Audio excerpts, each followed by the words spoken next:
ভালো কপাল আমাদের। একে তো কি করবো, বাটিকে পূজা দিয়ে এলাম। আমার জ্যোতিষী আছে, সে একটু হাতটা দেখেই নি। আর কি কি আছে কপালে? অমনি রেখেছে, ওগো তোমার নাম কি? বলে আমার নাম কৃষ্ণ জ্যোতিষী। বলে কৃষ্ণ জ্যোতিষী? আচ্ছা যাই হোক বাবা, নাম দিয়ে তো কাজ নেই। আমাদের প্রিয় সখী চন্দ্রাবতীর হাত দেখতে হবে। আগে আমার হাতটা দেখো তো। তখন অমনি হাত দেখছে, বাবু দিদি তোমার হাত। ও কি কাপড় দিয়ে রেখে দিলে হয়? একটু উল্টো করে দেখতে হয়। তোমার হাত দেখাবে কে? সখী বাবু জ্যোতিষী হাত দেখে। তখন পদ্মা থেকে নিয়ে গেল চন্দ্রার কাছে, যে আর কারো দেখা লাগবে না, আমার চন্দ্রা সখীর হাতটা দেখো নাকি। তখন উল্টো টিপা লটি করে দেখে বারে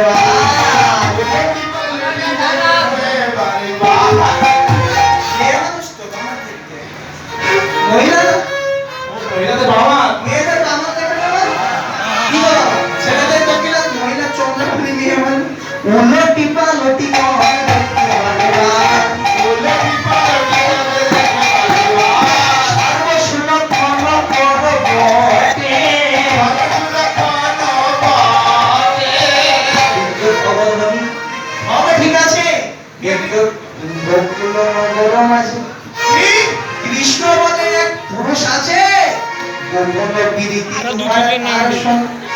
বলে দিল।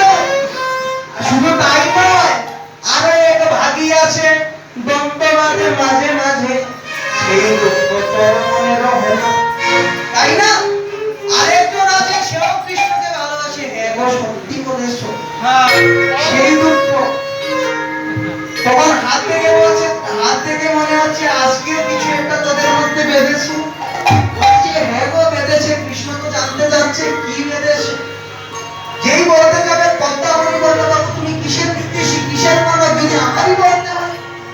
তখন গোবিন্দ তো চালাক, বললো আমার মনে হয় মালা নিয়ে কিছু একটা হয়েছে।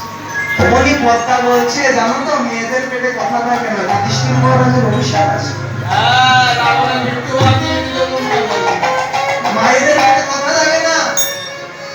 অমনি বকবক করে নিজেই বলে দিতে গেল, জানো নাক একটি মালা রাধারানীর কাঁথা মালা নিয়ে চন্দ্রার গলে দিল। যেই চন্দ্রার গলা নিয়ে আমি একটু মূত্র মেরে এসেছি। গোবিন্দ জানতে পারলেন, কারণ আর থাকা যাবে না, সময় নাই, আমাদের বিদায় নিতে হবে। এমন সময় দক্ষিণা না নিয়ে, হাত দেখালে দক্ষিণা দিতে হবে না, নিয়ে চলে গেলেন দৌড় দিয়ে। আসে দাঁড়াইল আইয়ের সম্মুখে,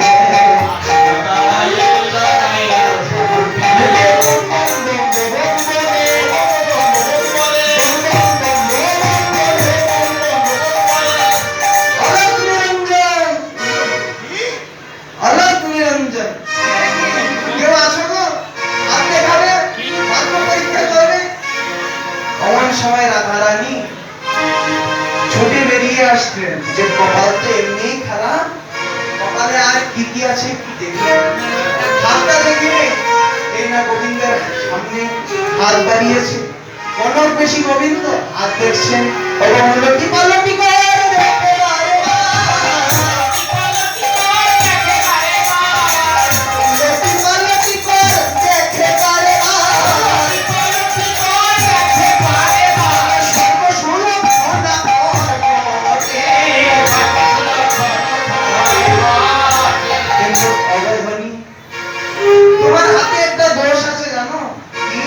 তোমার প্রাণনাথের সঙ্গে 12 রাত দ্বন্দ্ব আছে।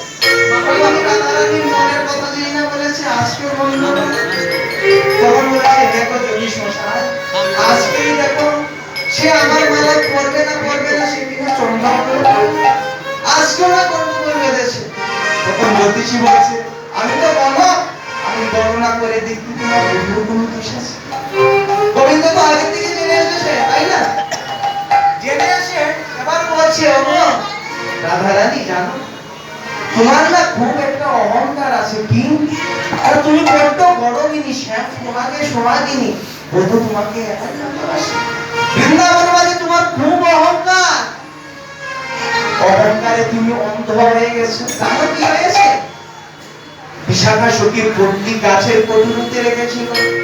একখানা কাক কটুরির থেকে সেই পট্টিখানা খাদ্যদ্রব্য মনে করে চন্দ্রার কুঞ্জের উপর দিয়ে উড়ে যাওয়ার সময় পুটলি ছিঁড়ে চন্দ্রার গলায় মালা পরেছে। অমনি বিশাখার দিকে তাকিয়ে বললেন, রাধারানী বিশাখা, কি মালা পরাসনি? বিশাখা হিমশিম খেয়ে বলল, রাধে তারা ছিল সকারা ছিল ইয়ে মানে। তখন অন্তরে নিজের ভুল বুঝতে পেরে অনুতাপের আগুনে জ্বলছে না। জ্যোতিষী বলছেন, হায় হায় রাধে, মিছে মিছে দাগা দিলে, মিছে মিছে দাগা দিলে, মিছে মিছে দাগা দিলে, অকারণে প্রেম হারালে, মিছে মিছে দাগা দিলে, অকারণে প্রেম হারালে, মিছে মিছে দাগা দিলে, অকারণে মান করলে, মিছে মিছে দাগা দিলে, অকারণে মান করলে।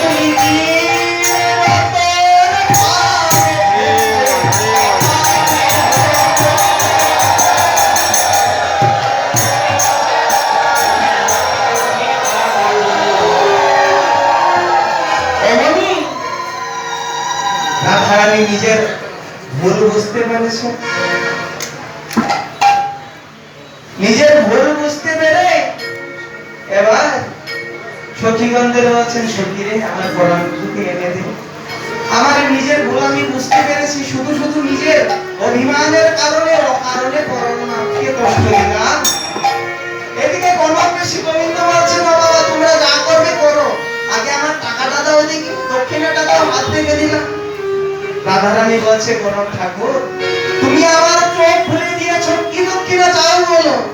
গণক ঠাকুর বলছেন, আমি আর কিছু চাই না গো, আমি আর কিছু চাই না, তোমার হৃদয় মাঝে জায়গা দাও রে।